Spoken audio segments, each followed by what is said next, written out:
Welcome, Dragon Champions, to another Dragon Law Gaming Presents Dragon Champions video. Thank you so much for being here. We are back. We are live on the camera. As you can see, all you wonderful, smiling people out there. I hope you had a wonderful, wonderful Christmas. I did. It is not over for me. I got family coming into town today and more Christmas happening. More Christmas happening. I hope you guys did have a wonderful Christmas and happy holidays to you. I hope you're safe over the weekend. Don't drink and drive and whatnot. Okay.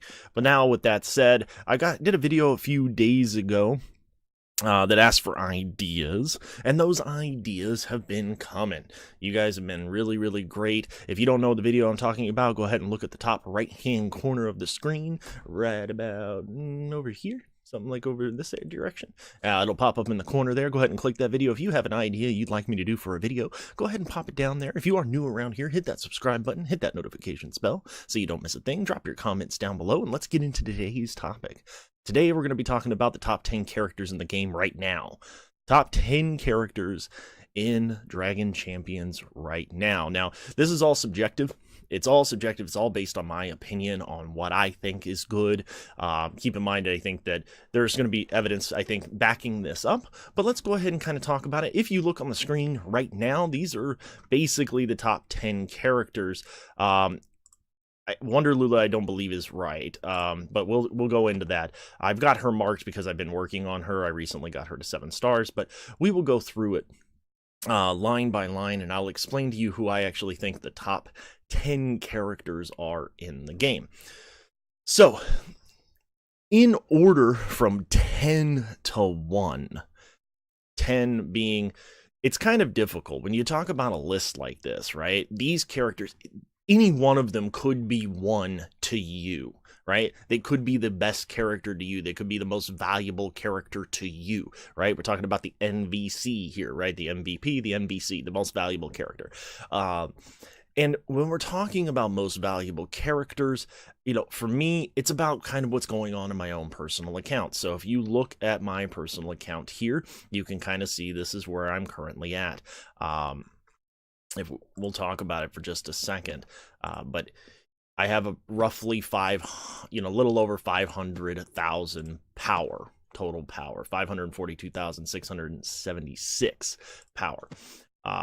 So that's kind of where I'm at. My top 10 characters that I currently have favored here are kind of my top 10, what they do for me. However, there are some honorable mentions, so we really kind of have to, there's a couple of them that are in the top 10, but they're not top 10 for me at the moment because I'm not really using them, and we'll get into that here in a second. So at number 10 is actually going to be Xantara. Xantara is a great healer. In fact, she's probably the best healer in the game, not named Soleus, right? She is the best healer in the game whose name is not Soleus, and the reason for that is that she's all about the healing. She heals on her basic, right? She heals on her basic when it's maxed all the way out. She heals 500% of her magic damage to everyone, right? She heals herself with the Kiss of Death and recovers health. And then, of course, she grants random abilities to the start of turns to random allies.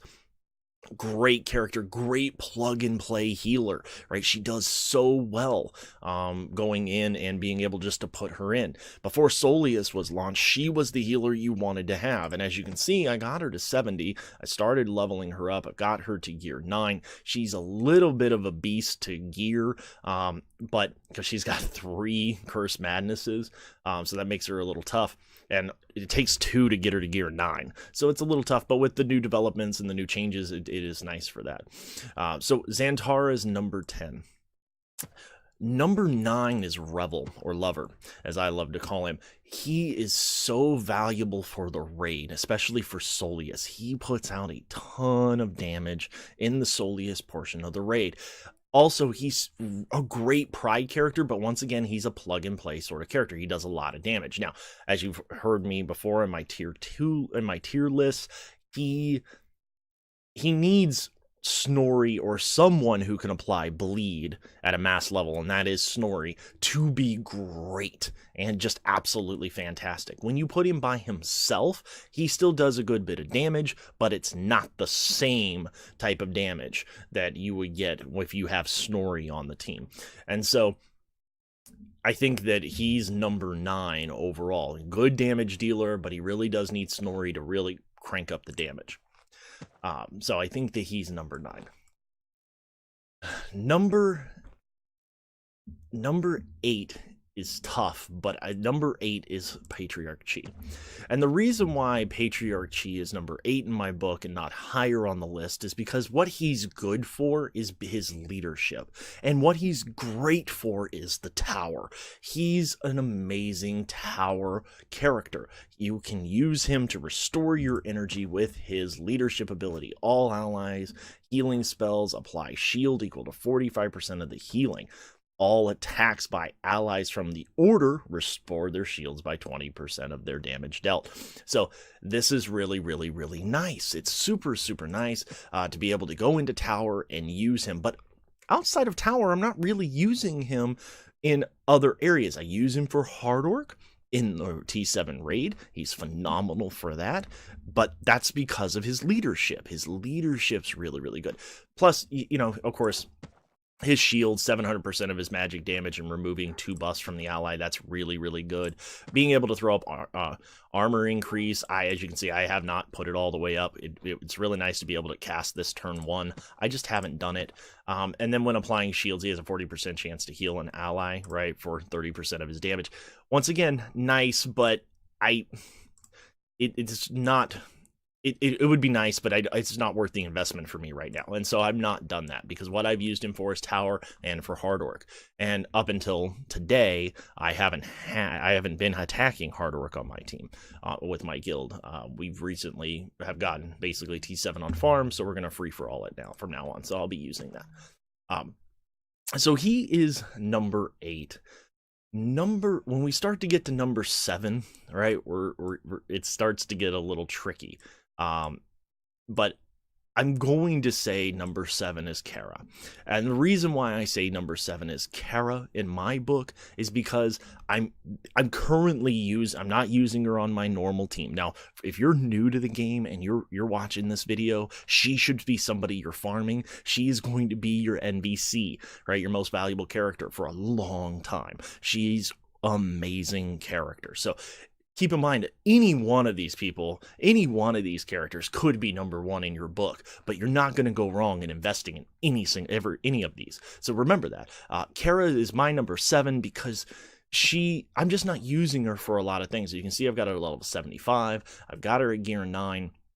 And I've got some extra pieces that I may or may not put on her, but I'm using her in Soleus in the T7 raid. She's really, really good. Of course, with her AoE and her days, you know, her ability to apply ability block, which is just fantastic. She gives turn meter, right? She gives turn meter and invisibility and counterattack for tanks, and then just does a ton of damage when she's invisible.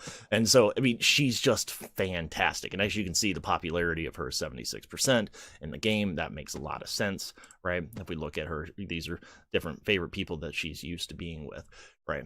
But she's got a lot of arena appeal, but when you're talking about the high-end meta, right, she's non-existent at the moment. She's there, she's in some teams, but for the most part, she's not, and that's part of the reason why I have her at 7 instead of higher up on the list, because when you get into the higher tiers, she's not there. Number 6. This is kind of when it gets to be a little tough, but number 6 I'm going to call is Hard Orc. Hard Orc is phenomenal, but he's a pay-to-play character, kind of. I mean, he's free to play, but you got to invest in leveling characters up and getting character shards and that sort of stuff to have him at 7 stars. You just have to.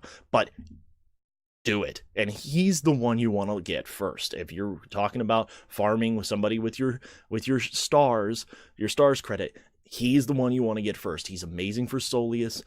You're gonna have to bump him up. You're gonna have to give him some potency, but he's absolutely phenomenal. His ability to ability block everybody on the team and do damage to them is great. not just for Soleus and T7 by stopping the tanks from taunting, but just in campaign, he's really good for the clans, Rage of the Clans, because you can cast, you can cast your ability on him, on the other characters, and when they can't do anything, it's kind of nice, and that sort of thing. And then of course, Devil Horns can cheat death, regeneration, and damage increase for 4 turns, or for 4 allies, so everybody gets it for 2 turns. It's really, really good. And then of course, he removes a debuff from 4 random allies at the start of each turn, so that's really, really nice. And so you can have, if you're T1, you get the right sort of turn meter, you get the right sort of RNG. You could be getting rid of those blinds that Soleus does. So really, really good. And of course, he adds bleed, and that helps him with Revel, and that's why you pair him with Revel. You pair him with Revel in the Soleus spread. So that's why he's number 6 for me. So when we get into 5, right, it's pretty simple what the next 5 are, right? Cruel, Tromgard, Freezard, Soleus, and Nightiel. And this is my arena team, and this is a lot of people's arena team. So if you go onto my shard, if you go into my shard right now, all right, you look at the rankings. Here's where people are at, right? And I can hear the question now already being dropped in the comments. What about Ember? What about Ember? What about Ember? What about Ember? Ember's fantastic. Fantastic. She is amazing. She's not making my top 10 list primarily because I am not using her. But if you got her, invest in her. I'm doing it. I'm currently working on getting her up, and you can see why, right? She is taken over in a lot of places, either for Cruel or for Freezard. But if we get into some of these top teams, right, if we go all the way up to the top and look, right, we're gonna find there's Freezard. Here we go. It's this team, right? These two in conjunction with each other without Cruel. And that's really, really, really important. And so I think that she is, I mean, don't get me wrong, she is high up there. She would be in my top 10, but she's more of an honorable mention right now for me. If you have her at 7 stars, then you should have her leveled up. It's just taken me some time to do that. So let's get into the rest of them, though. The next is going to be Cruel at 5. She is meta-defining. She can really change some things, right? And I think that that's pretty amazing. She can make the tank invisible, right? She can call her reflections to assist, right? She can heal her reflections and that sort of stuff. She does actually a good bit of damage for what she does. And then of course she can invis mages, which has been really, really amazing. However, I think at the end of the day, as you can see, I'm trying to get her up to 7 stars. I've been slowly farming her. I think the right thing to do is to drop her and put in Ember. All I need left on Ember is the Hand of the Primordial here, which I will buy. I'm actually saving up. As soon as it comes into the store, I have exactly just enough dragon coins to get it, and I will be buying that piece. Maybe it's in the shop now. Let's take a look. Let's see. Is it on there? Did it come in? Nope, it did not. So, but that's what I'm planning on doing. But as of right now, she's number 5. She will definitely be overtaken by Ember coming in. So that's kind of where we're at here. So she comes in at number 5. Certainly Ember could be there if you have Ember up, but if you don't, then you don't. Kind of the same thing for Wonderlula. She actually has still a lot of viability. I really like the character, I think, but she's not a top 10 character. But she can be plugged and played, and she can do a lot of really good things, especially towards demons, especially when you start talking about getting towards the end of the campaign, when you're talking about Dawn of the Order. All right, this area here, I used her against him, and that really, really helped. She just blasted through him. but I also have her fully leveled up. But once again, as I said before, she's good, but she's not going to make this list. She's more of an honorable mention as well. So let's get back and let's get into the top 4. Top 4, man, you can pick and choose. But I think the right way to go here is Trumgar at number 4. Trumgar at number 4 for 2 reasons, really. One, he's an amazing tank, but his viability as a tank is going to go down when Little Baddie goes live for everyone. When people start getting Little Baddie, and let me show you where I'm currently at with her. I need 70 more shards of Little Baddie, and as you can see, every day I'm just putting more and more stuff into her. I'm slowly leveling her up. Don't have any abilities on her, but she is going to be an amazing character. For people who have invested in her, they're getting return on their money. She's by far one of the best tanks, but she does not make this list because she's currently not someone I am using. And she's not really being used right now. Popularity 25%. It's just because she's not accessible. Okay? She's free to play, but she's behind a wall, and that you just have to play the game. So let's go back up and talk more about Trumgar. Trumgar's at number 4 primarily because he's going to be overtaken eventually by Little Baddie. Little Baddie's phenomenal, but Trumgar is just as good. We all know that Trumgar can stun on his basic, but it's only 35%. A chance to do that. He gets counterattack and taunt on the first turn. He can heal himself for 10% of his damage and or 10% of his own health. And he also he can switches between defensive and offensive stances, which is really nice. That is really nice. And of course, his leadership is good, especially for if you're doing an orc lead or if you're using his leadership for Soleus for the first phase of the tier 7 raid.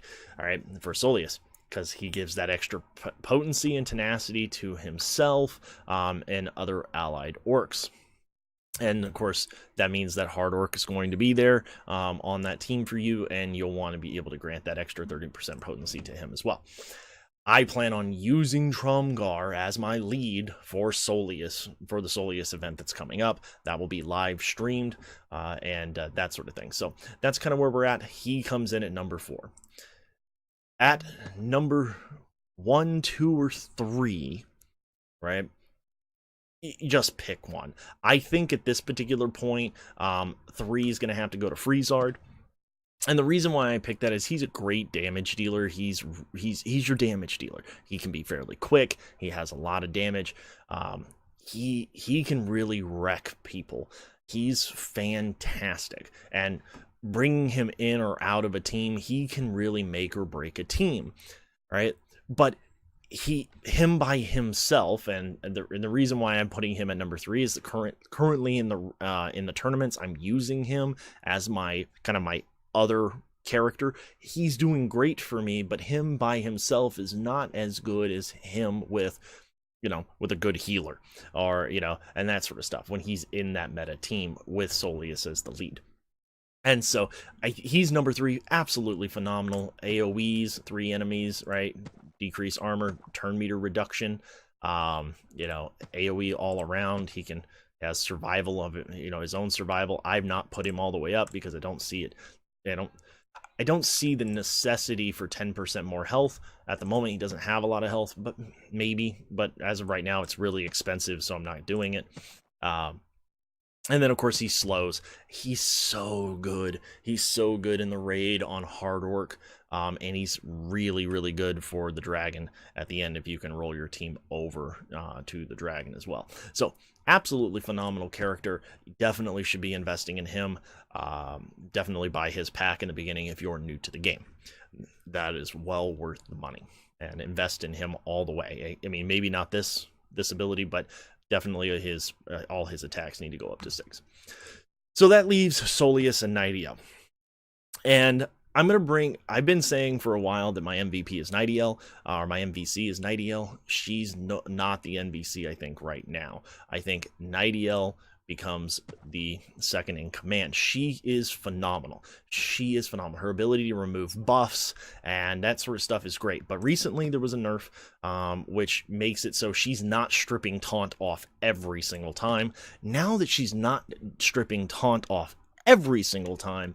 That brings her viability down just a little bit because she becomes a little bit more RNG dependent. However, she does massive amounts of damage. She gives a damage increase to all the allies for 2 turns, right? She does a 420% magic block and has ability block. I mean, this ability hits so hard. And then, of course, she deals 240% magic damage to an enemy with a 50% chance to deal damage through the shields, which can really wreck some people. And then, of course, she removes buffs. She can remove 2 buffs if Soleus is on the battlefield. And so that's really, really good. But they are random, and it seemed like there for a while it always removed the taunt. Now it does not. And when you're playing, you'll see that it does not always remove the taunt. But she's fantastic. Absolutely fantastic. Definitely need to get her. She makes the Ember event really, really good. Really, well, it doesn't make it easy, but it makes it much easier than it would be otherwise. And so she would be coming in at number 2. So that leaves number 1, Soleus. And as you can see, I only have him at 5 stars. He's a legendary character. He's at 5 stars. As you can see, I am currently trying to work him up. I need 3 more of these to give him 6 more speed, and that's going to put him at 186 speed. And then I only need roughly, half, right? 23 more or 22 more Outcast Shackles to have him at gear 11. I've not increased this ability because it just isn't worth it at the moment. It costs a lot of scrolls for very little, and so I haven't done that. But he's my next gear 11, and I plan on having him at 7 stars. And so a lot of this has to do with the fact that I anticipate being able to unlock him at 7 stars. If you have him at 7 stars, you're getting so much benefit. He's fast, he heals, he does just about everything in the game. And he can do a lot of damage as well. And so he's just fantastic. Yeah, don't tell me that I'm modded wrong here. I understand I am. It's just mainly for speed. These are my speed secondaries. So when you have real things here, that's kind of what happens. But he's my number 1 right now. I think he is the MVP. His event is coming up in just a matter of a few days from now.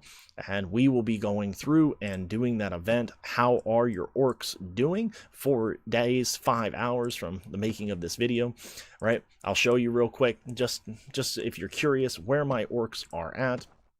But he is the number 1 character, I believe, currently in the game.